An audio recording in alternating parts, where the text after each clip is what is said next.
ಇನ್ನೊಂದು ಗುರುವಾರ 260ನೇ ವಾರವಿದು. ಪ್ರಾರ್ಥನಾ ಮಂದಿರದಲ್ಲಿ ದೇವರ ಆರಾಧನೆಗಾಗಿ, ವಾಕ್ಯ ಸಂದೇಶಕ್ಕಾಗಿ ಹಾಗೂ ಪ್ರಾರ್ಥನೆ ಮಾಡುವುದಕ್ಕಾಗಿ ನಾವೆಲ್ಲರೂ ಸೇರಿ ಬರುತ್ತಿದ್ದೇವೆ.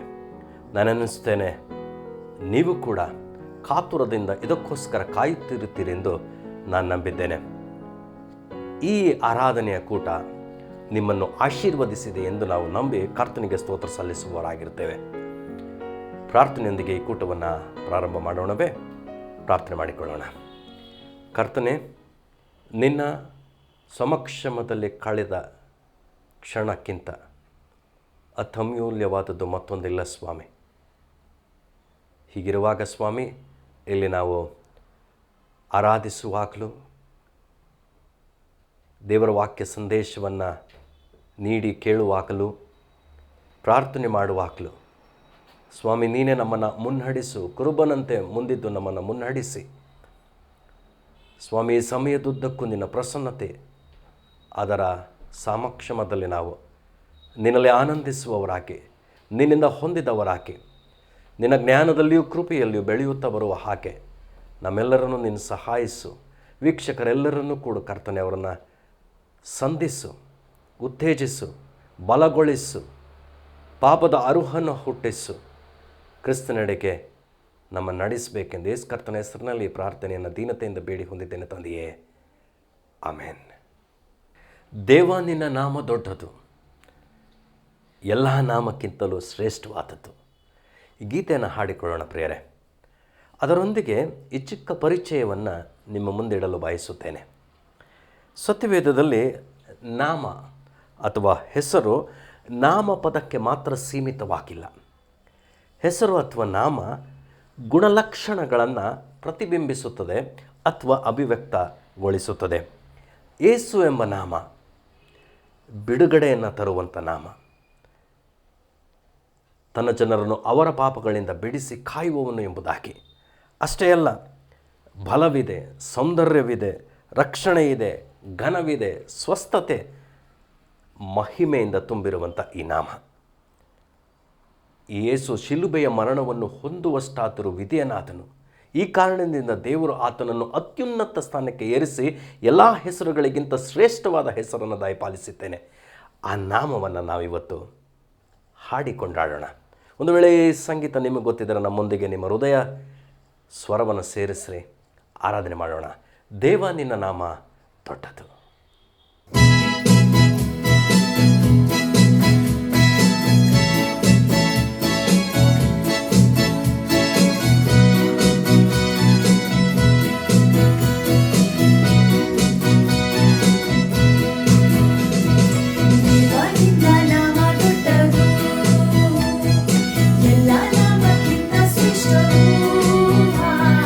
Viva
ದೇವಜನರೇ, ಯೇಸು ಕ್ರಿಸ್ತನು ಮಾರ್ಗವೂ ಸತ್ಯವೂ ಜೀವವೂ ಆಗಿದ್ದಾನೆ.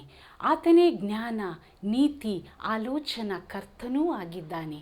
ಈ ಯೇಸು ಕ್ರಿಸ್ತನು ರಾಜಾದಿರಾಜನಾಗಿ ಈ ಧರೆಯನ್ನು ಆಳಲು ಬರಲಿದ್ದಾರೆ.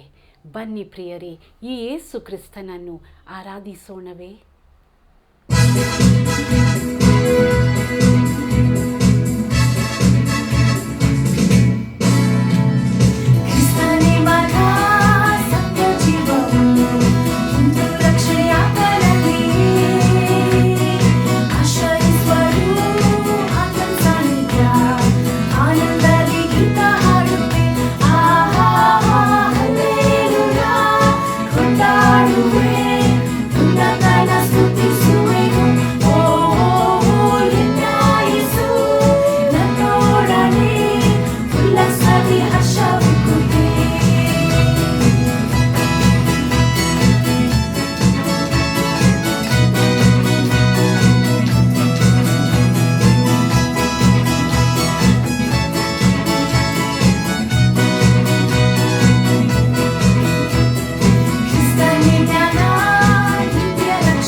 ಈ ದಿನದ ದೇವರ ವಾಕ್ಯದ ಧ್ಯಾನಕ್ಕಾಗಿ ಆರಿಸಿಕೊಂಡಿರುವಂಥ ವೇದ ಭಾಗವು ಲೂಕನ ಸುವಾರ್ತೆ 10ನೇ ಅಧ್ಯಾಯ 25ನೇ ವಚನದಿಂದ 37ನೇ ವಚನದವರೆಗೂ ಇರುವ ವಚನಗಳನ್ನು ನಾವು ಇಂದು ಧ್ಯಾನಿಸಲಿಕ್ಕೆ ಹೋಗ್ತಾ ಇದ್ದೇವೆ.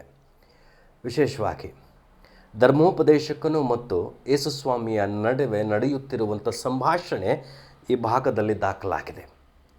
ದೇವರ ವಾಕ್ಯವನ್ನು ವಚನ ಬಿಟ್ಟು ವಚನ ನಾವು ಓದಿಕೊಳ್ಳುತ್ತಾ ಅದನ್ನು ಧ್ಯಾನ ಮಾಡಿಕೊಳ್ಳುತ್ತಾ ಮುಂದೆ ಸಾಗೋಣ. 10ನೇ ಅಧ್ಯಾಯದ 25ನೇ ವಚನ ಹೀಗೆ ಪ್ರಾರಂಭವಾಗ್ತದೆ. ಆಗ ಒಬ್ಬ ಧರ್ಮೋಪದೇಶಕನು ಎದ್ದು ಆತನನ್ನು ಪರೀಕ್ಷಿಸುವುದಕ್ಕಾಗಿ, ಬೋಧಕನೇ, ನಾನು ನಿತ್ಯ ಜೀವಕ್ಕೆ ಬಾಧ್ಯನಾಗುವಂತೆ ಏನು ಮಾಡಬೇಕು ಎಂದು ಕೇಳಲು, ಆತನು ಅವನಿಗೆ 26ನೇ ವಚನ, ಶಾಸ್ತ್ರದಲ್ಲಿ ಏನು ಬರೆದದೆ, ಹೇಗೆ ಓದಿದಿ ಎಂದು ಹೇಳಿದನು. ಅದಕ್ಕೆ ಅವನು 27ನೇ ವಚನ, ನಿನ್ನ ದೇವರಾಗಿರುವ ಕರ್ತನನ್ನು ನಿನ್ನ ಪೂರ್ಣ ಹೃದಯದಿಂದಲೂ, ನಿನ್ನ ಪೂರ್ಣ ಪ್ರಾಣದಿಂದಲೂ, ನಿನ್ನ ಪೂರ್ಣ ಶಕ್ತಿಯಿಂದಲೂ, ನಿನ್ನ ಪೂರ್ಣ ಬುದ್ಧಿಯಿಂದಲೂ ಪ್ರೀತಿಸಬೇಕು ಮತ್ತು ನಿನ್ನ ನೆರೆಯವನನ್ನು ನಿನ್ನಂತೆಯೇ ಪ್ರೀತಿಸಬೇಕು ಎಂದು ಬರೆದದೆ ಅಂದನು. ಆತನು ಅವನಿಗೆ, ನೀನು ಸರಿಯಾಗಿ ಉತ್ತರ ಕೊಟ್ಟು ಇದರಂತೆ ಮಾಡಿದರೆ ಜೀವಿಸುವಿ ಎಂದು ಹೇಳಿದನು. ಪ್ರಿಯ ಶ್ರೋತೃಗಳೇ, ವೀಕ್ಷಕರೇ, ದೇವರ ವಾಕ್ಯ ಮತ್ತು ಯೇಸು ಕ್ರಿಸ್ತನ ನಡಾವಳಿ ಎಷ್ಟು ಸೂಕ್ಷ್ಮವಾಗಿದೆ ಎಂಬುದಾಗಿ ಈ ಭಾಗದಲ್ಲಿ ನೀವು ಗಮನಿಸಲಿಕ್ಕೆ ಸಾಕು. ಧರ್ಮೋಪದೇಶಕನ ಮನೋಭಿಪ್ರಾಯ ಅಥವಾ ಆತನ ಹೃದಯವೇನೆಂದರೆ ಯೇಸು ಕ್ರಿಸ್ತನನ್ನು ಪರೀಕ್ಷಿಸಬೇಕೆಂದು ಈ ಪ್ರಶ್ನೆಯೊಂದಿಗೆ ಪ್ರಶ್ನೆ ಮಾಡ್ತಾ ಇದ್ದಾನೆ. ನಾನು ನಿತ್ಯ ಜೀವವನ್ನು ಪಡೆಯಬೇಕಾದರೆ ಏನು ಮಾಡಬೇಕು ಎಂಬುದಾಗಿ. ನಾನು ಅನ್ನಿಸ್ತೇನೆ, ಒಬ್ಬ ಸಾಹುಕಾರ ಯೌವನಸ್ಥನು ಕೂಡ ಇದೇ ಪ್ರಶ್ನೆಯನ್ನು ಕೇಳಿದ್ದಾನೆ. ಅಪೋಸ್ತಲರ ಕೃತ್ಯದಲ್ಲಿಯೂ ಕೂಡ ಸೆರೆಮನೆಯ ಯಜಮಾನನು ಪೌಲ ಸೀಲರಿಗೆ ಇದೇ ಪ್ರಶ್ನೆಯನ್ನು ಕೇಳಿದ್ದಾನೆ, ನಾವು ರಕ್ಷಣೆ ಹೊಂದಲು ಏನು ಮಾಡಬೇಕು ಎಂಬುದಾಗಿ.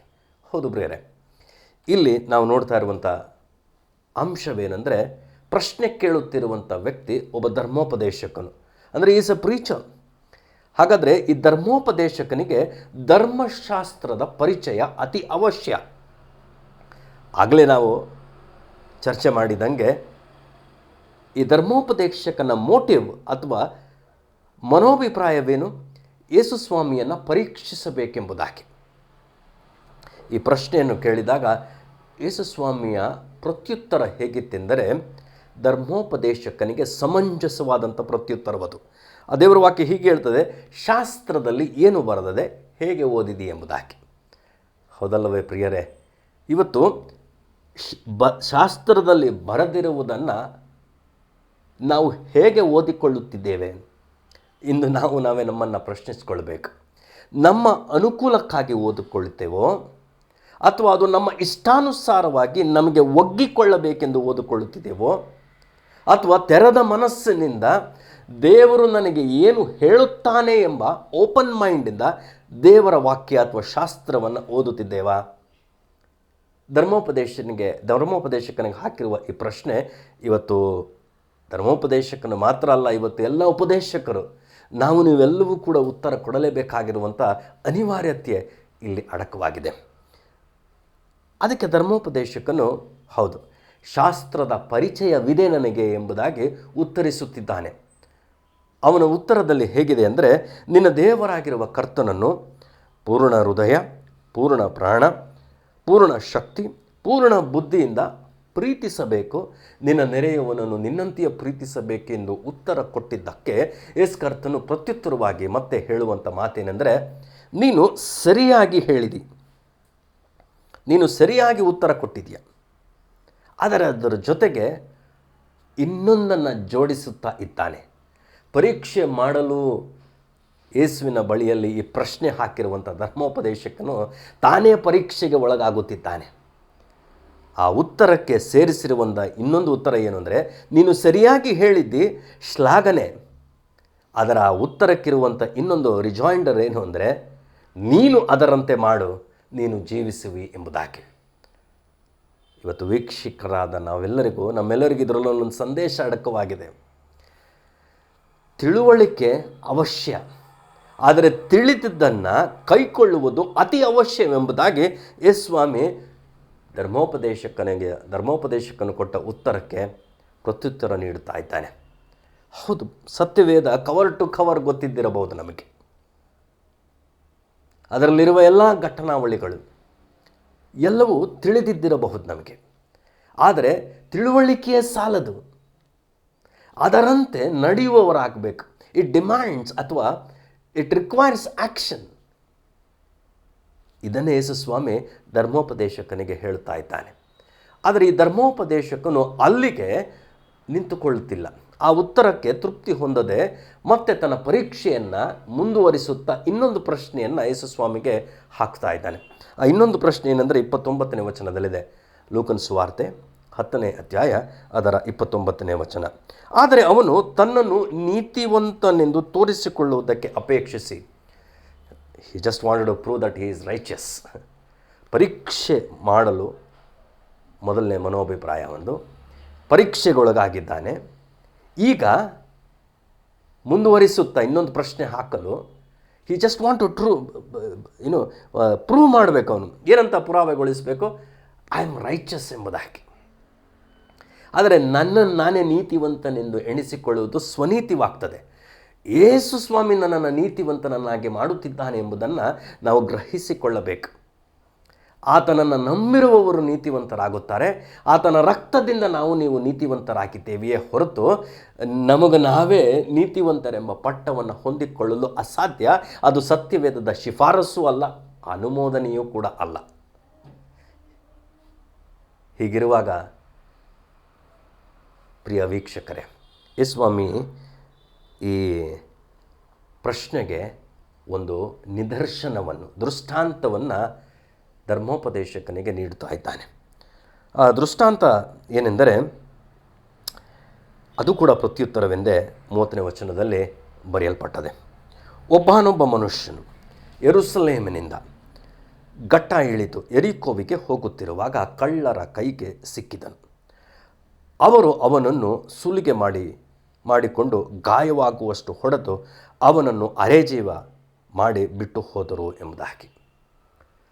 ಯೆರೂಸಲೇಮ್ ಎತ್ತರದ ಪ್ರದೇಶದಲ್ಲಿದೆ, ಜಿಯೋಗ್ರಫಿ ಕರೆಕ್ಟಾಗಿದೆ. ಯೆರೂಸಲೇಮಿಂದ ಘಟ್ಟ ಇಳಿದು, ಯೆರಿಕೋ ತಗ್ಗಿನಲ್ಲಿದೆ. ಡೆಡ್ ಸಿ ಮತ್ತು ಯೆರಿಕೋ ಒಂದೇ ಲೆವೆಲಲ್ಲಿ ತಗ್ಗಿನಲ್ಲಿದೆ.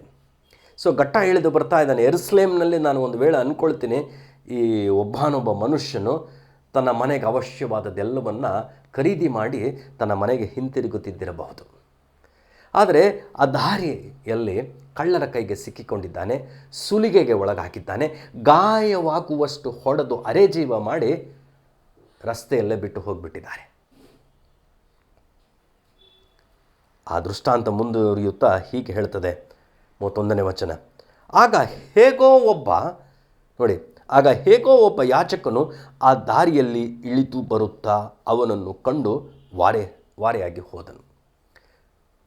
ಯಾರೋ ಹೇಗೋ ಒಬ್ಬ ಯಾಜಕನು, ಒಬ್ಬನೊಬ್ಬ ಮನುಷ್ಯನು, ಧರ್ಮೋಪದೇಶಕನು, ಯಾರೋ ಒಬ್ಬ ಯಾಜಕನು, ಧರ್ಮೋಪದೇಶಕನು ಧರ್ಮ ಕಾರ್ಯಗಳಲ್ಲಿ ನಿರತನಾಗಿರುವ ಒಬ್ಬ ವ್ಯಕ್ತಿ. ಇಲ್ಲಿ ಯಾರೋ ಒಬ್ಬ ಇಳಿದು ಹೋಗುತ್ತಿರುವಂಥ ಯಾಜಕನು ಕೂಡ ಧರ್ಮ ಕಾರ್ಯಗಳಲ್ಲಿ ನಿರತನಾಗಿರುವಂಥ ಒಬ್ಬ ವ್ಯಕ್ತಿ.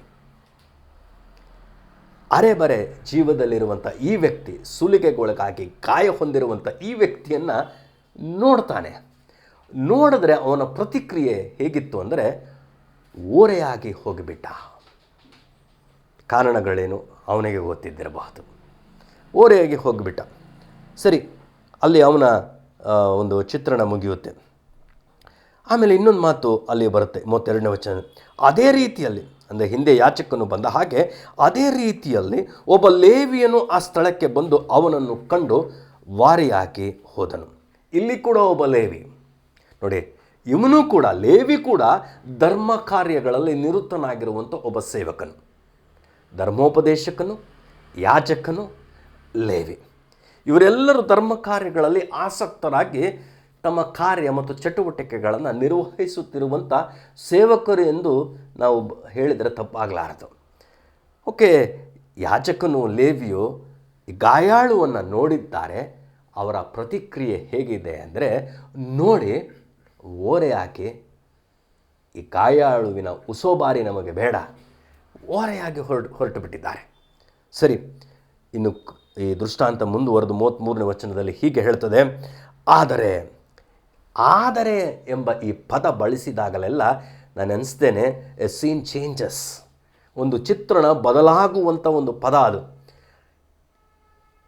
ಯಾಜಕರು ಲೇವಿಯರಂತಲ್ಲ, ಆದರೆ ಒಬ್ಬ ಸಮಾರ್ಯದವನು ಪ್ರಯಾಣ ಮಾಡುತ್ತಾ ಅವನಿದ್ದಲ್ಲಿಗೆ ಬಂದು ಅವನನ್ನು ಕಂಡು ಕನಕರಿಸಿ ಎಂಬುದಾಗಿ. ಮುಂದಿನದನ್ನು ಓದ್ಕೊಳ್ಳೋಣ. ಪ್ರಿಯರೇ, ಯಾಕೆ ಯೇಸುಸ್ವಾಮಿ ಸಮಾರ್ಯದವನು ಎಂಬುದಾಗಿ ಇಲ್ಲಿ ತಿಳಿಸುತ್ತಿದ್ದಾನೆ ಎಂಬುದನ್ನು ಒಂದಷ್ಟು ಯೋಚಿಸಿದಾಗ ಒಂದು ರಹಸ್ಯ ಅಡಕವಾಗಿದೆ ಅಲ್ಲಿ. ಏನ ರಹಸ್ಯ?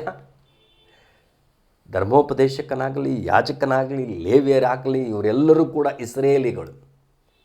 ಓಕೆ, ಈ ಇಸ್ರೇಲಿಗಳಿಗೆ ಸಮಾರ್ಯದವರನ್ನು ಕಂಡರೆ ಅಷ್ಟಕ್ಕಷ್ಟೇ, ಹೊಕ್ಕು ಬಳಕೆ ಇಲ್ಲ, ಅವರೊಂದಿಗೆ ಸ್ನೇಹಮಯವಾದಂಥ ಸಂಬಂಧಗಳಿಲ್ಲ. ಒಂದು ರೀತಿಯಲ್ಲಿ ತಿರಸ್ಕರಿಸಲ್ಪಟ್ಟವರ ಹಾಗೆ ಸಮಾರ್ಯದವರು ಗಣನೆಗೆ ಬಾರದೆ ಇಸ್ರೇಲಿಯರಿಂದ ಅಲಕ್ಷ್ಯಕ್ಕೆ ಒಳಗಾಗಿರುವ ಒಂದು ಗುಂಪು ಅಂದರೆ ತಪ್ಪಾಗಲಾರದು. ಪರೀಕ್ಷೆ ಮಾಡಲು ಬಂದಿರುವಂಥ ಧರ್ಮೋಪದೇಶಕನು ಪರೀಕ್ಷೆಗೊಳಗಾಗುತ್ತಿದ್ದಾನೆ. ಈಗಾಗಲೇ ಮೊದಲನೇ ಪರೀಕ್ಷೆಗೆ ಒಳಗಾಗಿದ್ದಾನೆ. ಈಗ ತನ್ನನ್ನು ತಾನು ನೀತಿವಂತನೆಂದು ತೋರಿಸಿಕೊಳ್ಳಬೇಕೆಂಬ ಅಪೇಕ್ಷೆಯಿಂದ ಇನ್ನೊಂದು ಪ್ರಶ್ನೆಯನ್ನು ಕೇಳಿದ್ದಾನೆ, ನನ್ನ ನೆರೆಯವನು ಯಾರು ಎಂಬುದಾಗಿ ತಿಳ್ಕೊಳ್ಳಲು. ಈಗ ಮತ್ತೆ ಪರೀಕ್ಷೆಗೊಳಗಾಗುತ್ತಿದ್ದಾನೆ. ಅವನ ನೀತಿ ಇವತ್ತು ಈಗ ಯೇಸು ಕ್ರಿಸ್ತನ ಮುಂದೆ ಪರೀಕ್ಷೆಗೊಳಗಾಗುತ್ತಿದೆ. ಪ್ರಿಯ ಸಹೋದರ ಸಹೋದರಿಯರೇ, ನಿನಗೂ ನಮಗೊಂದು ಪ್ರಶ್ನೆ ಹಾಕಿಕೊಳ್ಳೋಣ. ನಿಮಗೆ ಇಷ್ಟವಿಲ್ಲದ ವ್ಯಕ್ತಿಯ ಕುರಿತು ನಿಮ್ಮ ಬಳಿಯೇ ಬಂದು ಯಾರಾದರೂ ಅವರನ್ನು ಹೊಗಳುತ್ತಿದ್ದರೆ, ಅವರನ್ನು ಶ್ಲಾಘಿಸುತ್ತಿದ್ದರೆ ನಿಮ್ಮ ಪ್ರತಿಕ್ರಿಯೆ ಹೇಗಿರುತ್ತೆ ಪ್ರಿಯರೇ? Would you like to hear such? ನಿಮಗೆ ಇಷ್ಟವಿಲ್ಲದೆ ಇರುವಂಥ ವ್ಯಕ್ತಿಗಳ ಕುರಿತು. You don't like them really. ಒಂದು ರೀತಿಯಲ್ಲಿ ನಿಮಗೆ ಅವರ ಕುರಿತು ಅಷ್ಟಕ್ಕಷ್ಟೇ. ಅವರ ಕುರಿತು ಒಳಿತುಗಳನ್ನು, ಒಳ್ಳೆಯ ವರದಿಗಳನ್ನು ಅವರ ಕುರಿತು ಹೇಳುತ್ತಿದ್ದರೆ ನಿಮಗೆ ಹೇಗಾಗಬೇಕು? ಇವತ್ತು ನಮ್ಮನ್ನು ನಾವು ಪರೀಕ್ಷೆ ಮಾಡಿಕೊಳ್ಳೋಣ. ಇನ್ನೊಬ್ಬನನ್ನು ನಾನು ದ್ವೇಷಿಸಿ, ಇನ್ನೊಬ್ಬನನ್ನು ಅಲಕ್ಷ್ಯ ಮಾಡಿ, ಇನ್ನೊಬ್ಬನನ್ನು ಪ್ರೀತಿಸದೆ ನಾನು ನೀತಿವಂತನಾಗಲು ಸಾಧ್ಯವಾ? ನೋಡ್ರಿ, ನಾನು ಬಲಹೀನನಾಗಿರುವಾಗಲೇ, ನಾನು ಅಶಕ್ತನಾಗಿರುವಾಗಲೇ, ನಾನು ವೈರಿಯಾಗಿದ್ದಾಗಲೇ, ನಾನು ಪಾಪಿಯಾಗಿದ್ದಾಗಲೇ ಈ ಯೇಸು ಕ್ರಿಸ್ತನು ನನಗೋಸ್ಕರ ಪ್ರಾಣವನ್ನು ಕೊಟ್ಟಿದ್ದಾನೆ ಶಿಲುಬೆಯ ಮೇಲೆ. ಆತನು ಸುರಿಸಿರುವಂಥ ರಕ್ತ ಇವತ್ತು ನಮ್ಮನ್ನು ನೀತಿವಂತರನ್ನಾಗಿ ಮಾಡಿದೆ. ದೇವರಿಗೆ ವೈರಿಗಳಾದ ನಮ್ಮನ್ನು ಸ್ನೇಹಿತರನ್ನಾಗಿ ಮಾಡಿದೆ. ಹಾಗಾದರೆ ನಮ್ಮ ಪೂರ್ವ ಸ್ಥಿತಿಯನ್ನು ಮರೆತು ಹೋಗಿದ್ದೇವ ನಾವು? ಪ್ರಶ್ನಿಸ್ಕೊಳ್ಳೋಣ ಪ್ರಿಯರೇ.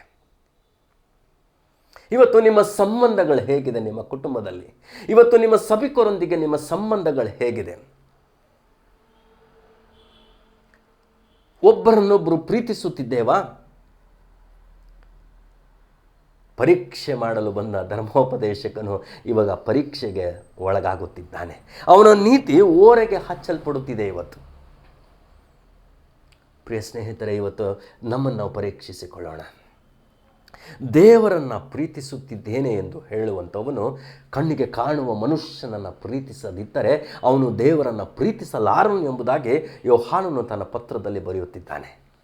ಇವತ್ತು ಧರ್ಮೋಪದೇಶಕನು ತಾನು ನೀತಿವಂತನೆಂದು ತೋರಿಸಿಕೊಳ್ಳಲು ಹಾಕಿರುವ ಈ ಪ್ರಶ್ನೆಯಲ್ಲೇ ತಾನೇ ಸಿಕ್ಕಿ ಹಾಕಿಕೊಳ್ತಾ ಇದ್ದಾನೆ. ಇವತ್ತು ಈ ಸಂದೇಶವನ್ನು ಕೇಳುತ್ತಿರುವಾಗಲೇ ಇವತ್ತು ನಮ್ಮ ನೀತಿಗಳು, ನಮ್ಮ ನಿಯಮಗಳು, ನಿಲುವುಗಳು, ನಮ್ಮ ಸಂಬಂಧಗಳು ಪರೀಕ್ಷೆಗೊಳಗಾಗುತ್ತಿದೆ ಎಂದರೆ ತಪ್ಪಾಗಲಾರದು. ಒಬ್ಬ ಸಮಾರ್ಯದವನು ಆ ಮಾರ್ಗವಾಗಿ ಬರ್ತಾ ಇದ್ದಾನೆ. ಅವನು ಈ ಗಾಯಾಳುವನ್ನು ಕಂಡಿದ್ದಾನೆ. ಕಂಡು ಅವನ ಪ್ರತಿಕ್ರಿಯೆಗಳನ್ನು ಗಮನಿಸೋಣ. ಅವನ ಪ್ರತಿಕ್ರಿಯೆಯನ್ನು ಬಂದು ಅವನನ್ನು ಕಂಡು ಮೊದಲನೆಯದಾಗಿ ಕನಿಕರಿಸಿದ್ದಾನೆ. ಅನಂತರ ಆ ಕನಿಕರ ಅವನನ್ನು ಗಾಯಾಳುವಿನ ಎಡೆಗೆ ನಡೆಸುತ್ತಾ ಇದೆ. If you don't have compassion, ministry ಅಥವಾ ಹಾಸ್ಪಿಟಾಲಿಟಿ ಅಥವಾ ಸತ್ಕಾರ ಅಸಾಧ್ಯ. ಸೇವೆ ಮಾಡಲು ಅಸಾಧ್ಯ. ಈ ಕನಿಕರ ಅತಿ ಅವಶ್ಯ. ನಾನು ದೇವರ ಕನಿಕರವನ್ನು ಅನುಭವಿಸಿರುವುದರಿಂದಲೇ ನಾನು ರಕ್ಷಣೆಗೆ ಒಳಗಾಗಿದ್ದೇನೆ. ನಾನು ಕನಿಕರವನ್ನು ಅನುಭವಿಸಿದ ಮೇಲೆ ಕನಿಕರ ತೋರಿಸುವ ಹಂಗಿನಲ್ಲಿದ್ದೇನೆ. ಇಲ್ಲಿ ನಿಮಗೆ ಸಿಗುತ್ತಿರುವಂಥ ಒಂದು ಪಾಠವಿದು. ಕರುಣೆ, ಕನಿಕರ ನ್ಯಾಯ ತೀರ್ಪನ್ನು ಗೆದ್ದು ಹಿಗ್ಗುತ್ತದಂತೆ. ಹೌದು ಪ್ರಿಯರೇ, ಇಲ್ಲಿ ದೇವರ ವಾಕ್ಯ ಹೀಗೆ ಹೇಳ್ತದೆ, ಕನಿಕರಿಸಿ ಅವನ ಹತ್ತಿರಕ್ಕೆ ಹೋಗಿ ನೋಡಿ, ಅವನ ಗಾಯಗಳಲ್ಲಿ ಎಣ್ಣೆಯನ್ನು ದ್ರಾಕ್ಷಾರಸವನ್ನು ಹೊಯ್ದು ಕಟ್ಟಿ ತನ್ನ ಸ್ವಂತ ವಾಹನದ ಮೇಲೆ ಹತ್ತಿಸಿಕೊಂಡು ಛತ್ರಕ್ಕೆ ಕರಕೊಂಡು ಹೋಗಿ ಅವನನ್ನು ಆರೈಕೆ ಮಾಡಿದನು. ಸಾಕಷ್ಟು ವಿಷಯಗಳಲ್ಲಿ ಅಡಕವಾಗಿದೆ, ಕ್ರಿಯೆಗಳು ಅಡಕವಾಗಿದೆ. ಒಂದೊಂದಾಗಿ ಕ್ರಮವಾಗಿ ನಾವು ಗಮನಿಸೋಣ. ಅಮಾರ್ಗವಾಗಿ ಇಳಿದು ಬರುತ್ತಿರುವಂಥ ಸಮಾರ್ಯದವನು ಗಾಯಾಳುವನ್ನು ಕಂಡು ಮೊದಲನೇದಾಗಿ ಕನಿಕರಿಸಿದ್ದಾನೆ. ಎರಡನೇದಾಗಿ ಅವನ ಹತ್ತಿರ ಹೋಗಿದ್ದಾನೆ. ಆಮೇಲೆ ಮೂರನೇದಾಗಿ ನಾವು ನೋಡಿದ್ದೆ ಆದರೆ ಅವನ ಗಾಯಗಳಲ್ಲಿ ಎಣ್ಣೆಯನ್ನು ಹಾಕಿದ್ದಾನೆ. Olive oil is also medicinal. ಈ ಎಣ್ಣೆ ಮರ, ಆಲಿವ್ ಎಣ್ಣೆ ಇದೆಯಲ್ಲ, ಇದು ವೈದ್ಯಕೀಯ ಬಳಕೆಗೂ ಬಳಸಬಹುದು. ಆ ಗಾಯಕ್ಕೆ ಆ ಎಣ್ಣೆಯನ್ನು ಹಚ್ಚುತ್ತಿದ್ದಾನೆ. ಆಮೇಲೆ ನೋಡಿದ್ರೆ ಅವನ ಇನ್ನೊಂದು ಕ್ರಿಯೆ, ದ್ರಾಕ್ಷಾರಸವನ್ನು ಹೊಯ್ದು, ಆಲ್ ಮೆಡಿಸಿನ್, ದ್ರಾಕ್ಷಾರಸವನ್ನು ಹೊಯ್ದು ಕಟ್ಟಿ. ಎಲ್ಲಿದ್ದವು ಇವೆಲ್ಲವೂ ಕೂಡ? ಎಣ್ಣೆ ಆಗಲಿ, ದ್ರಾಕ್ಷಾರಸವಾಗಲಿ, ಆ ಗಾಯವನ್ನು ಕಟ್ಟುವುದಕ್ಕೆ ಬೇಕಾಗಿರುವ ಬಟ್ಟೆ ಆಗಲಿ, ಇದೆಲ್ಲವೂ ಕೂಡ ಸಮಾರ್ಯದವನದೇ, ಗಾಯಾಳುವುದಲ್ಲ. ಅಥವಾ ಈ ಸಮಾರ್ಯದವನು ಆ ಸಂದರ್ಭದಲ್ಲಿ ಯಾರನ್ನು ಬೇಡುತ್ತಿಲ್ಲ, ತನ್ನಲ್ಲಿದ್ದದ್ದನ್ನೇ ಕೊಡುತ್ತಿದ್ದಾನೆ. ಪ್ರೀತಿ ಎಂದರೇನು? ಪ್ರೀತಿ ಅಭಿವ್ಯಕ್ತವಾಗುವುದು ಕೊಡುವುದರಲ್ಲಿ. ನಮ್ಮೆಲ್ಲರಿಗೂ ಬಹಳ ಚಿರಪರಿಚಿತವಾದಂಥ ಒಂದು ದೇವರ ವಾಕ್ಯವೇನೆಂದರೆ ಯೋಹಾನ್ ಸುವಾರ್ತೆ 3ನೇ ಅಧ್ಯಾಯದ 16ನೇ ವಚನ, ದೇವರು ಲೋಕದ ಮೇಲೆ ಎಷ್ಟೋ ಪ್ರೀತಿಯನ್ನುಂಟು ತನ್ನ ಒಬ್ಬನೇ ಮಗನನ್ನು ಕೊಟ್ಟಿದ್ದಾನೆ ಎಂಬುದಾಗಿ. ಕೊಡುವುದರಲ್ಲಿ ಪ್ರೀತಿ ಅಡಕವಾಗಿದೆ. ಧರ್ಮೋಪದೇಶಕನೇ, ಉಪದೇಶಕನೇ, ಇವತ್ತು ನಮ್ಮೊಬ್ಬರಿಗೂ ಕೂಡ ಇರುವಂಥ ಒಂದು ಎಚ್ಚರವೇನೆಂದರೆ, ನೀನು ಪ್ರೀತಿಸುತ್ತೇನೆಂದು ಬರೀ ಬಾಯುಪಚಾರ ಬಾಯಿ ಮಾತಿನಿಂದ ಹೇಳುವುದಾದರೆ ಅವುಗಳು ಕ್ರಿಯೆಗಳಿಂದ ವ್ಯಕ್ತವಾಗದೆ ಹೋದರೆ ಈ ಪ್ರೀತಿ ಅಪೂರ್ಣವಾದದ್ದು, ಪರಿಪೂರ್ಣವಲ್ಲದ ಈ ಪ್ರೀತಿ. ಪ್ರಿಯ ವೀಕ್ಷಕರೇ, ಇವತ್ತು ನಮ್ಮನ್ನು ನಾವು ಪರೀಕ್ಷೆ ಮಾಡಿಕೊಳ್ಳೋಣ. It is easy to say I love you, but without deeds you cannot love anybody. ಇದನ್ನೇ ಸಂಹಾರದವನು ನಿರೂಪಿಸುತ್ತಿರುವಂಥ ಸತ್ಯ ಹಾಗೂ ನಮ್ಮನ್ನು ಪರೀಕ್ಷೆಗೆ ಒಳಪಡಿಸಿರುವಂಥ ಅವನ ಕ್ರಿಯೆಗಳು ಇವತ್ತು ನಮಗೆ ಎಚ್ಚರಿಕೆಯಾಗಿದೆ ಅಂದರೆ ತಪ್ಪಾಗಲಾರದು. God loved and God is love and He always gives. ಆತನು ಕೊಡುತ್ತಲೇ ಇದ್ದಾನೆ. ನಾನು ದೇವರನ್ನು ಪ್ರೀತಿಸುತ್ತಿದ್ದೇನೆ ಅಂದರೆ ಪ್ರೀತಿಯ ಕ್ರಿಯೆ ಏನು ಅಂದರೆ ಕೊಡುವವನಾಗಿರಬೇಕು. ಯಾರದನ್ನು ಎಲ್ಲೋ ಚಂದ ದೇಣಿಗೆ ಎತ್ತಿಯಲ್ಲ, ಮೊದಲು ನನ್ನಲ್ಲಿದ್ದದ್ದನ್ನು ಕೊಡುವವನಾಗಬೇಕು. ನನ್ನ ಪ್ರಿಯ ಸಹೋದರ ಸಹೋದರಿಯರೇ, ಅವನು ಮುಂದುವರಿತಾ ಇನ್ನೇನು ಕೊಟ್ಟಿದ್ದಾನೆ ಎಂದು ಗಮನಿಸಿದೆ ಆದರೆ, ತನ್ನ ಸ್ವಂತ ವಾಹನದ ಮೇಲೆ ಹತ್ತಿಸಿಕೊಂಡು ಎಲ್ಲಿ ಕರ್ಕೊಂಡು ಹೋಗ್ತಾ ಇದ್ದಾನೆ? ಛತ್ರಕ್ಕೆ ಕರ್ಕೊಂಡು ಹೋಗ್ತಾ ಇದ್ದಾನೆ. ಯಾವ ಕಾರಣಕ್ಕೆ ಛತ್ರಕ್ಕೆ ಕರ್ಕೊಂಡು ಹೋಗ್ತಾ ಇದ್ದಾನೆ? ಆರೈಕೆ ಮಾಡುವುದಕ್ಕೋಸ್ಕರ. ಎಷ್ಟೊಂದು ಕೃಪಾವರಗಳ ಅಭಿವ್ಯಕ್ತನೆ ಈ ಸಾಲಿನಲ್ಲಿದೆ. ಕನಿಕರವೆಂಬ ಕೃಪಾವರ, ತನ್ನಲ್ಲಿದ್ದದ್ದನ್ನು ಕೊಡುವ ಕೃಪಾವರ, ಆರೈಕೆ ಮಾಡುವ ಕೃಪಾವರ, ಸತ್ಕರಿಸುವಂಥ ಕೃಪಾವರ. ಇವೆಲ್ಲವುಗಳು ಕೂಡ ಈ ಒಂದು ವಚನದಲ್ಲಿ ಇದು ಬಹಿರಂಗವಾಗುತ್ತಿರುವಂಥ ಒಂದು ಗುಣಲಕ್ಷಣ ಸಂಹಾರ್ಯದವನದು. ತನ್ನ ಸ್ವಂತ ವಾಹನವನ್ನು ಕೂಡ ಬಿಟ್ಟುಕೊಟ್ಟಿದ್ದಾನೆ. ನಿಸ್ವಾರ್ಥ, ತನ್ನಲ್ಲಿದ್ದದ್ದನ್ನು ಕೊಡುವ ಪ್ರೀತಿಯ ಉತ್ತುಂಗ, ದೈವಿಕವಾದಂಥ ಲಕ್ಷಣ, ದೇವರ ಲಕ್ಷಣ. ಇವತ್ತು ನಾನು ನೀನು ಕ್ರೈಸ್ತನಾಗಿ ದೇವರ ಸದುದ್ದೇಶವೇನೆಂದರೆ ನಿನ್ನನ್ನು ಕ್ರಿಸ್ತನ ಸಾರೂಪ್ಯಕ್ಕೆ ನಡೆಸುತ್ತಾನೆ ಎಂದು ಹೇಳುವಾಗ ಕ್ರಿಸ್ತನ ಗುಣಗಳಿಂದ ತುಂಬಿದವರಾಗಿ ಈ ಎಲ್ಲ ಸತ್ಕ್ರಿಯೆಗಳಲ್ಲಿ ತೊಡಗಿಕೊಳ್ಳಬೇಕೆಂಬುದಾಗಿಯೇ ನಿನ್ನನ್ನು ಇವತ್ತು ಈ ಯೇಸು ಕ್ರಿಸ್ತನು ರಕ್ಷಿಸಿದ್ದಾನೆ. ಎಫೆಸ 2:10 ತಿಳಿಸುವಂಥ ಈ ಮಾತಿದು. ಸತ್ಕಾರ್ಯಗಳನ್ನು ಮಾಡಿ ಜೀವಿಸುವುದಕ್ಕಾಗಿಯೇ ನಮ್ಮನ್ನು ದೇವರು ನೇಮಿಸಿದ್ದಾನೆಂಬುದಾಗಿ. ಇದು ರಕ್ಷಣೆಯ ಪ್ರತಿಫಲ, ಸತ್ಕಾರ್ಯ. ನೋಡ್ರಿ, ಈ ಸಂಹಾರ್ಯದವನು ತನ್ನ ಪ್ರೀತಿಯನ್ನು ಅಭಿವ್ಯಕ್ತಗೊಳಿಸುತ್ತಿದ್ದಾನೆ. ಕರುಣೆಯಲ್ಲಿ ಅವನನ್ನು ಕಂಡು ಅವನ ಬಳಿಗೆ ಹೋಗಿ ಉಪಚರಿಸುವಂಥ ಈ ಸದ್ಗುಣವನ್ನು ನಾವು ಗಮನಿಸುತ್ತಿದ್ದೇವೆ. ದೇವರ ವಾಕ್ಯ ಹೀಗೆ ಹೇಳ್ತದೆ, 35ನೇ ವಚನ, ಮರುದಿನ ಅಂದರೆ ಆ ರಾತ್ರಿ ಈ ಸಂಹಾರ್ಯದವನು ಎಲ್ಲಿದ್ದನು, ಯಾರೊಂದಿಗಿದ್ದನು? ನಾನೇ ಇಲ್ಲಿ ಸ್ಪಷ್ಟವಾಗಿರುವಂಥ ಒಂದು ಮಾತೇನೆಂದರೆ, ಅವನು ಕನಿಕರ ಪಟ್ಟಿದ್ದಾನೆ, ಹತ್ತಿರ ಹೋಗಿದ್ದಾನೆ, ಎಣ್ಣೆಯನ್ನು ಕೊಟ್ಟಿದ್ದಾನೆ, ದ್ರಾಕ್ಷರಸವನ್ನು ಕೂಡ ಆ ಗಾಯಗಳ ಮೇಲೆ ಹಚ್ಚಿದ್ದಾನೆ, ಗಾಯಗಳನ್ನು ಕಟ್ಟಿದ್ದಾನೆ, ಸ್ವಂತ ವಾಹನದ ಮೇಲೆ ಈ ಗಾಯಾಳುವನ್ನು ಹತ್ತಿಸಿ ಕೂರಿಸಿ ಛತ್ರಕ್ಕೆ ಕರಕೊಂಡು ಹೋಗುವುದಲ್ಲದೆ ಆ ರಾತ್ರಿ ಗಾಯಾಳುವಿನೊಂದಿಗೆ ಇದ್ದಾನೆ. He gave is time also, not only is materials, ತನ್ನ ವಸ್ತುಗಳನ್ನು ಮಾತ್ರವಲ್ಲ, ತನ್ನ ಸಮಯವನ್ನು ಕೂಡ ಕೊಟ್ಟಿದ್ದಾನೆ. ಪ್ರೀತಿ ಮುಂದುವರಿಯುತ್ತಿರುವಂಥ ಒಂದು ಪ್ರೀತಿ ಇದು. I don't know what happen. ಅವನ ಮನೆಯಲ್ಲಿ ಯಾವ ಥರ ಪ್ರತ್ಯುತ್ತರ ಇತ್ತೋ ಗೊತ್ತಿಲ್ಲ, ಆದರೆ ಸಂಹಾರ್ಯದವನು ಪ್ರಾಮುಖ್ಯವಾದದ್ದನ್ನು, ಅಗತ್ಯವಾದದ್ದನ್ನು ಆರಿಸಿಕೊಂಡು ಇವತ್ತು ದೃಷ್ಟಾಂತವಾಗಿ ಇವತ್ತು ಜಗತ್ತಿನುದ್ದಕ್ಕೂ ಒಳ್ಳೆಯ ಸಂಹಾರ್ಯದವನೆಂದೇ ಪ್ರಖ್ಯಾತಿ ಹೊಂದಿರುವಂಥ ಈ ಭಾಗ. It's a good samaritan. ಕೆಲವು ಮಿನಿಸ್ಟ್ರೀಸ್ಗಳು ತೂರ ಒಂದು ಟೈಟ್ಲ್ ಇದೆ, ಗುಡ್ ಸಮ್ಯಾರಿಟನ್ ಅಂತ. ನೋಡಿ, ಅವನ ಸೇವೆಯ ಪ್ರಭಾವ ಎಷ್ಟು ಅಗಾಧವಾಗಿ 21ನೇ ಶತಮಾನದಲ್ಲೂ ಬೀರುತ್ತಿದೆ ಅಂದರೆ, ಇವತ್ತು ಕ್ರೈಸ್ತರಾಗಿ ನಮ್ಮ ಇಂಪ್ಯಾಕ್ಟ್ ಏನು ನಮ್ಮ ಸಮಾಜದ ಮೇಲೆ ಯಾವ ಪ್ರಭಾವವನ್ನು ಬೀರುವಂಥ ಕ್ರೈಸ್ತತ್ವದಲ್ಲಿ ನಾವು ಮುಂದೆ ಸಾಗುತ್ತಿದ್ದೇವೆ. ನನ್ನ ಪ್ರಿಯ ಸಹೋದರ ಸಹೋದರಿಯರೇ, ಇವತ್ತು ನಮ್ಮನ್ನು ನಾವು ಪರೀಕ್ಷೆ ಮಾಡಿಕೊಳ್ಳಬೇಕು. ಮುಂದುವರೆದು ದೇವರ ವಾಕ್ಯ ಹೀಗೆ ಹೇಳ್ತದೆ, ಆ ಸಂಹಾರ್ಯದವನು ಮರುದಿನ ಅವನು 2 ಹಣಗಳನ್ನು ತೆಗೆದು ಛತ್ರದವನಿಗೆ ಕೊಟ್ಟು, his giving is still continuing. ಅವನು ಕೊಡುತ್ತಿರುವುದು ಇನ್ನೂ ಮುಂದುವರಿಯುತ್ತಿದೆ. ತನ್ನ ಕಿಸೆಯಲ್ಲಿದ್ದದ್ದನ್ನು, ತನ್ನ ಹಣವನ್ನು ಛತ್ರದವನಿಗೆ ಕೊಡುತ್ತಿದ್ದಾನೆ. ಯಾರಿಗಾಗಿ ಕೊಡುತ್ತಿದ್ದಾನೆ? ಗಾಯಾಳುವಿಗಾಗಿ ಕೊಡುತ್ತಿದ್ದಾನೆ. ಅಸಹಾಯಕನಾಗಿರುವಂಥ ಗಾಯಾಳುವಿಗೆ ನೆರವಾಗುತ್ತಿದ್ದಾನೆ. ಇವರಿಬ್ಬರಿಗೆ ಪರಿಚಯವಿದೆಯಾ? ಇಲ್ಲ, ಪರಿಚಯವಿಲ್ಲ. ಆದರೆ ಪರಿಚಯಕ್ಕಿಂತಲೂ ಮಿಗಿಲಾದದನ್ನು ಇವತ್ತು ವ್ಯಕ್ತಗೊಳಿಸುತ್ತಿರುವಂಥ ಸಮಾರ್ಯದವನು. ಇವತ್ತು ನಮ್ಮನ್ನು ನಾವು ಪರೀಕ್ಷೆ ಮಾಡಿಕೊಳ್ಳುವಂಥ ಅಮೂಲ್ಯ ಕ್ಷಣಗಳಿವು. ಇವತ್ತು ನಮ್ಮ ನಡೆ ಹೇಗಿದೆ? ನುಡಿಯಲ್ಲೇ ನಾವು ನಮ್ಮ ಕ್ರೈಸ್ತತ್ವವನ್ನು ಕಟ್ಟುತ್ತಿದ್ದೇವಾ? ಆದರೆ ನುಡಿಯೊಂದಿಗೆ ನಡೆಯಲ್ಲಿಯೂ ಕೂಡ ಪೂರ್ಣಗೊಳಿಸುತ್ತಿದ್ದೇವಾ? ಗಮನಿಸಬೇಕಿವತ್ತು. Compassion always accompanies with action. ಇದನ್ನು ನಾವು ಗಮನಿಸಬೇಕು.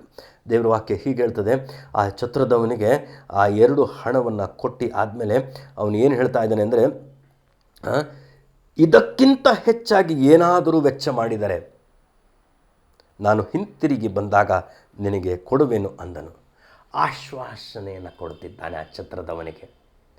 ಈ ಗಾಯಾಳುವಿನ ಭಾರ ಸಂಪೂರ್ಣವಾಗಿ ಹೊರುತ್ತಿದ್ದಾನೆ ಸಮಾರ್ಯದವನು.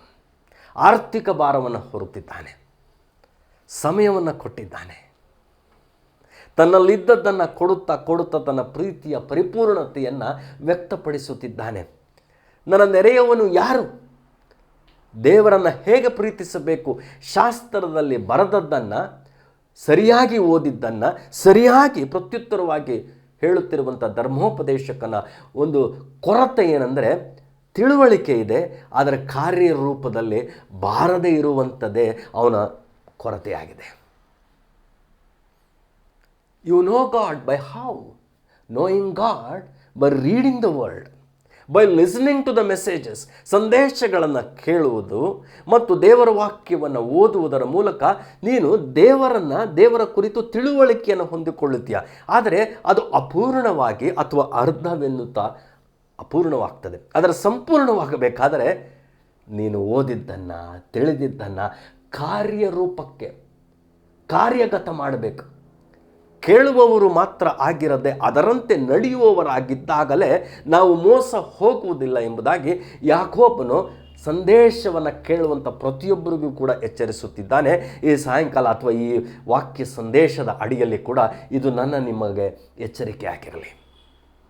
ಕೇಳಿಸಿಕೊಂಡಿದ್ದೇವೆ, ಸಾಕಷ್ಟು ಕೇಳಿಸಿಕೊಳ್ಳುತ್ತಲೇ ಬಂದಿರುತ್ತೇವೆ ನಾವು. ಆದರೆ ಕೇಳಿಸಿಕೊಂಡದ್ದನ್ನು ಪ್ರಯೋಗಿಸುತ್ತಿದ್ದೇವಾ? ಉಪಯೋಗಿಸುತ್ತಿದ್ದೇವಾ? ಕಾರ್ಯಗತ ಮಾಡುತ್ತಿದ್ದೇವಾ? ನಮ್ಮ ಕಾರ್ಯ ನಮ್ಮ ನಡೆಗಳಲ್ಲಿ ಬಳಕೆ ಆಗುತ್ತಿದೆಯಾ? ಇವತ್ತು ನೀವು ಪರೀಕ್ಷೆ ಮಾಡಿಕೊಳ್ಳಬೇಕಿತ್ತು.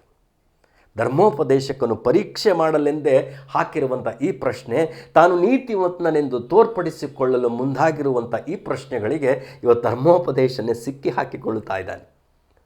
ನನ್ನ ಪ್ರಿಯ ವೀಕ್ಷಕರೇ, ಕೇಳುತ್ತಿರುವಂಥ ಪ್ರತಿಯೊಬ್ಬರಿಗೆ ಈ ಭಾಗ ವಿಧವಾಗಿ ಮಾತಾಡ್ತದೆ. ಭಾಳ ಚಿರಪರಿಚಿತವಾಗಿರುವಂಥ ಈ ಭಾಗವಿದು.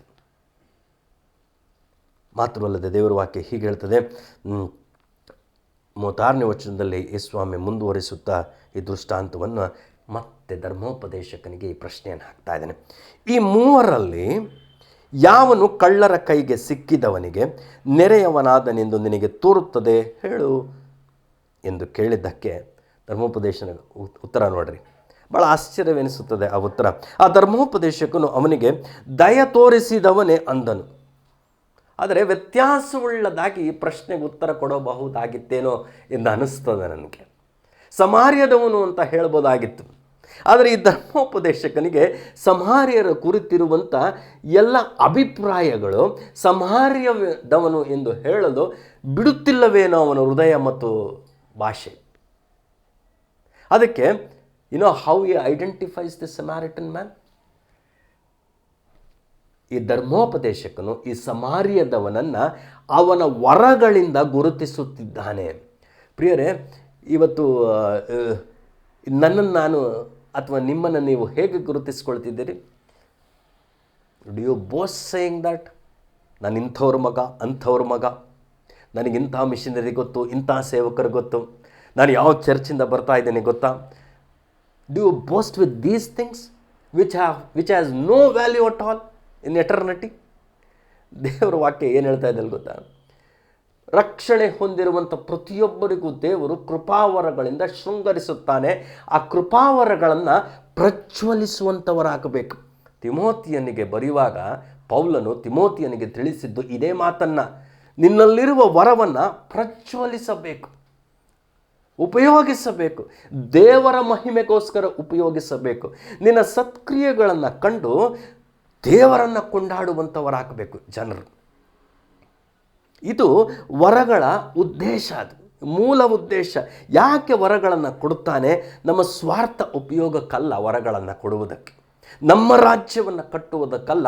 ಆ ವರಗಳನ್ನು ಉಪಯೋಗಿಸುವುದರ ಮೂಲಕ ಅದರ ಉಪಯೋಗವನ್ನು ಹೊಂದಿಕೊಳ್ಳುವಂಥ ಪ್ರತಿಯೊಬ್ಬನು ದೇವರನ್ನು ಕೊಂಡಾಡಿದಾಗ, ದೇವರಿಗೆ ಸ್ತುತಿ ಸಲ್ಲಿಸಿದಾಗ, ದೇವರು ಮತ್ತೆ ಆ ವರಗಳನ್ನು ನಿನ್ನಲ್ಲಿ ಇನ್ನಷ್ಟು ಹಾಕುತ್ತಲೇ ಆತನ ಜೊತೆಯ ಕೆಲಸದವರಾಗಿ ನಾವು ಮುಂದೆ ಸಾಕುವವರಾಗಿದ್ದೇವೆ.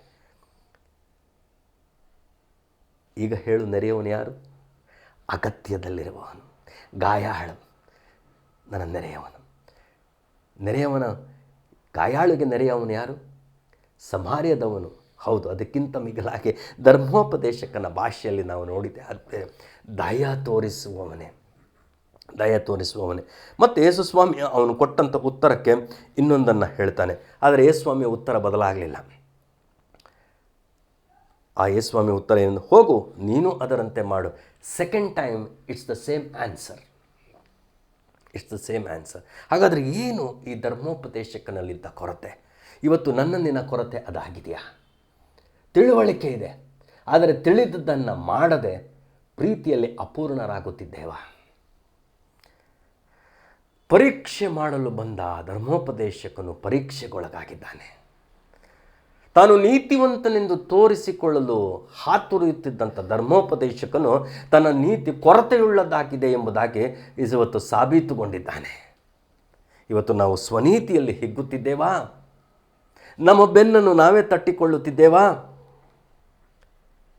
ಪ್ರಿಯ ಸ್ನೇಹಿತರೆ, ಪ್ರಿಯ ಶ್ರೋತೃಗಳೇ, ವೀಕ್ಷಕರೇ, ಇವತ್ತು ಈ ಭಾಗ ನಿನ್ನನ್ನು ಪರೀಕ್ಷಿಸುತ್ತಿದ್ದೆ. ಹೇಗೆ ನಾನು ದೇವರನ್ನು ಪ್ರೀತಿಸುತ್ತಿದ್ದೇನೆ? ಪೂರ್ಣ ಶಕ್ತಿ, ಪೂರ್ಣ ಬುದ್ಧಿ, ಪೂರ್ಣ ಜ್ಞಾನ, ಪೂರ್ಣ ಹೃದಯ, ತಿಳುವಳಿಕೆ ಇದೆ. ಆದರೆ ಆ ಎಲ್ಲ ಪೂರ್ಣತೆಯನ್ನು ಕಂಡುಕೊಳ್ಳುವುದು ನಾನು ಕಾರ್ಯರೂಪದಲ್ಲಿ ತಿಳಿದಿದ್ದನ್ನು ನಾನು ಕಾರ್ಯಗತಗೊಳಿಸುತ್ತಿದ್ದರೆ ಪೂರ್ಣವಲ್ಲ, ಅಪೂರ್ಣ ಅದು. ಇವತ್ತು ಈ ವಾಕ್ಯದ ಅಡಿಯಲ್ಲಿ ನಮ್ಮನ್ನು ನಾವು ಗಮನಿಸಿಕೊಳ್ಳೋಣ. ಇಲ್ಲಿ ಸುಮಾರು ಜನರು ಬರ್ತಾರೆ. ಧರ್ಮೋಪದೇಶಕನು ಬಂದಿದ್ದಾನೆ. ಒಬ್ಬ ಪ್ರಯಾಣಿಕನು ಘಟ್ಟ ಹಿಡಿದು ಯೆರಿಕೋವಿಗೆ ಹೊರಟಿದ್ದಾನೆ. ಒಬ್ಬ ಲೇವಿ, ಒಬ್ಬ ಯಾಜಕ, ಒಬ್ಬ ಛತ್ರದವನು, ಕೇಳಿಸಿಕೊಳ್ಳುತ್ತಿರುವಂಥ ನಾವು ನೀವುಗಳು, ಇವರೆಲ್ಲರೂ ಇದ್ದೀವಿ. ಆದರೆ ಆಶ್ಚರ್ಯವೇನೆಂದರೆ ಇಲ್ಲಿ ಯಾರೊಬ್ಬರ ಹೆಸರು ಕೂಡ ಕೊಡಲ್ಪಟ್ಟಿಲ್ಲ. ಇಲ್ಲಿ ಧರ್ಮೋಪದೇಶಕನ ಹೆಸರೂ ಇಲ್ಲ. ಒಬ್ಬನೊಬ್ಬ ಮನುಷ್ಯನು ಪ್ರಯಾಣದಲ್ಲಿ ಸುಲಿಗೆಗೊಳಗಾದವನ ಹೆಸರೂ ಇಲ್ಲ. ಕಳ್ಳರ ಹೆಸರಂತೂ ಇಲ್ಲವೇ ಇಲ್ಲ. ಲೇವಿ ಯಾಜಕನ ಹೆಸರು ಕೂಡ ಇಲ್ಲ. ಸಮಾರ್ಯದವನ ಹೆಸರು ಕೂಡ ಇಲ್ಲ. ಛತ್ರದವನ ಹೆಸರು ಕೂಡ ಇಲ್ಲ. ಏನಿರ್ಬೋದು ಇದರ ಉದ್ದೇಶ? ಈ 6 ಪಾತ್ರಗಳಲ್ಲಿ ನಾವು ಯಾರಾಗಿದ್ದೇವೆ? ಧರ್ಮೋಪದೇಶಕನಂತೆ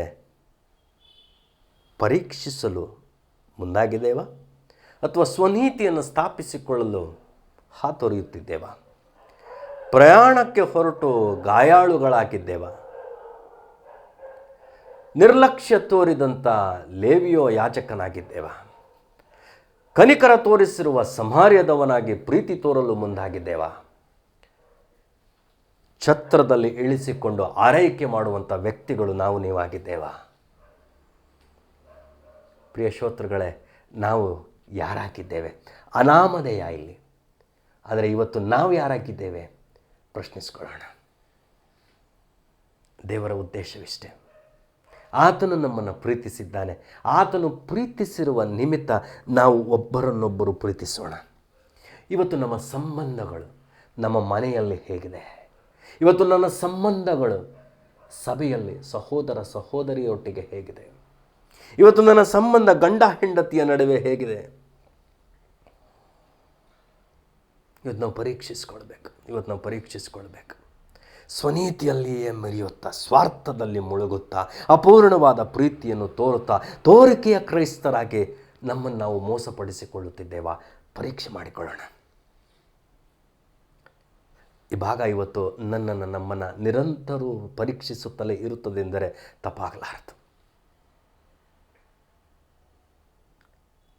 ಕ್ರಿಸ್ತನಾದರೂ ಯೋಹಾನ ಸುವಾರ್ತೆ 13ನೇ ಅಧ್ಯಾಯದಲ್ಲಿ ತನ್ನ ಸಮಯ, ತಂದೆಯ ಬಳಿಗೆ ಹೋಗುವ ತನ್ನ ಸಮಯ ಹತ್ತಿರವಾಯಿತೆಂದು ತಿಳಿದು ತನ್ನವರನ್ನು ಪರಿಪೂರ್ಣವಾಗಿ ಪ್ರೀತಿ ಮಾಡಿದನಂತೆ. ಆ ಪರಿಪೂರ್ಣ ಪ್ರೀತಿಯಲ್ಲಿ ತನ್ನನ್ನು ತಗ್ಗಿಸಿಕೊಂಡನಂತೆ, ಶಿಷ್ಯರ ಕಾಲುಗಳನ್ನು ತೊಳೆದ ನಂತರ ಆಶ್ಚರ್ಯವಾದಂಥ ಶಿಷ್ಯರಿಗೆ ತಿಳಿಸಿದನಂತೆ, ನಾನು ಮಾಡಿದ ಹಾಗೆ ನೀವು ಮಾಡಬೇಕೆಂಬುದಾಗಿ. ಪ್ರೀತಿ, it's always in action. It doesn't speak, doesn't boast.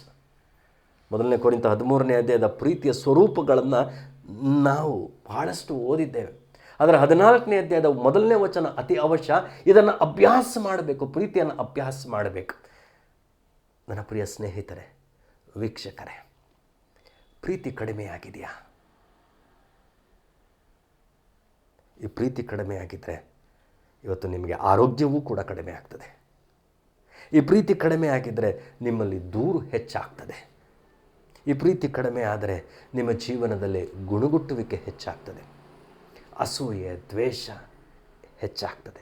ಜಗಳ, ಹಿಂದಿನ ತಪ್ಪುಗಳನ್ನು ಮರೆಯದೆ ಆಗಾಗ ಆ ತಪ್ಪುಗಳನ್ನು ನೆನೆಸಿ ಸಂಬಂಧಗಳು ಬಿರುಕು ಬಿಡುತ್ತಾ, ಹಳಸುತ್ತಾ ಪ್ರೀತಿಯ ಕೊರತೆಯನ್ನು ಎತ್ತಿ ತೋರಿಸುತ್ತಿರುತ್ತದೆ.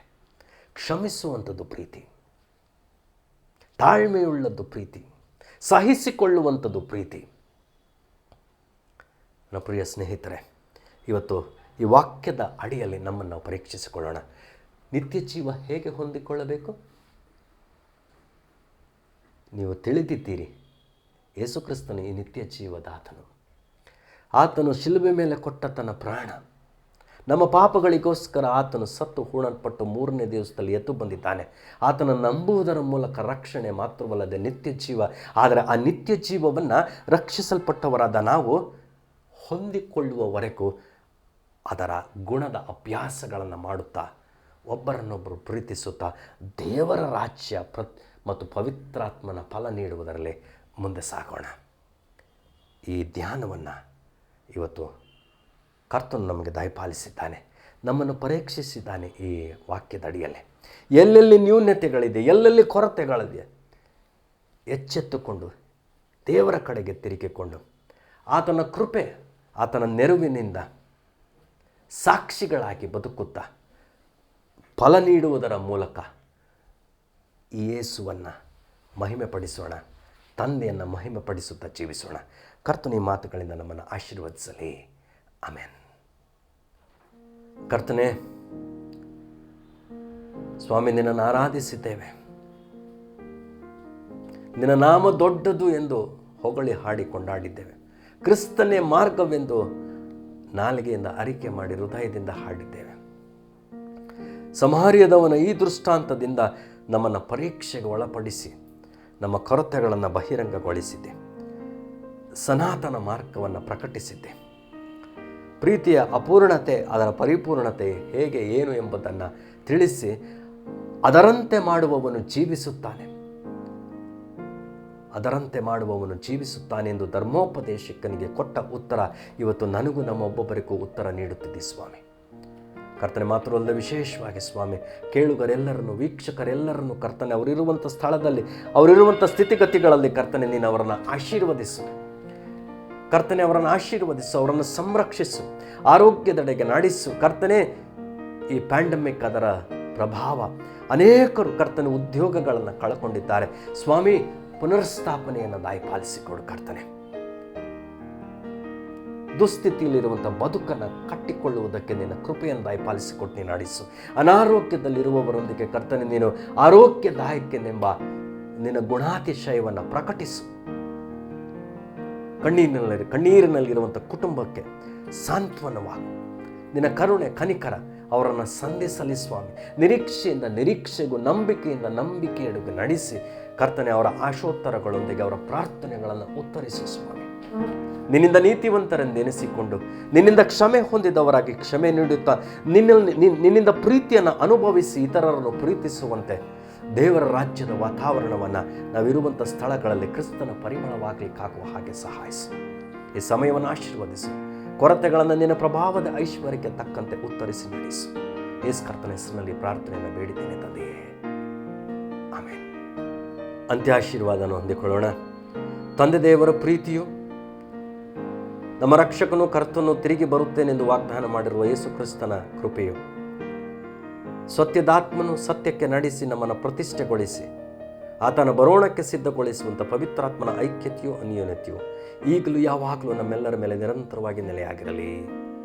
ಆಮೇನ್.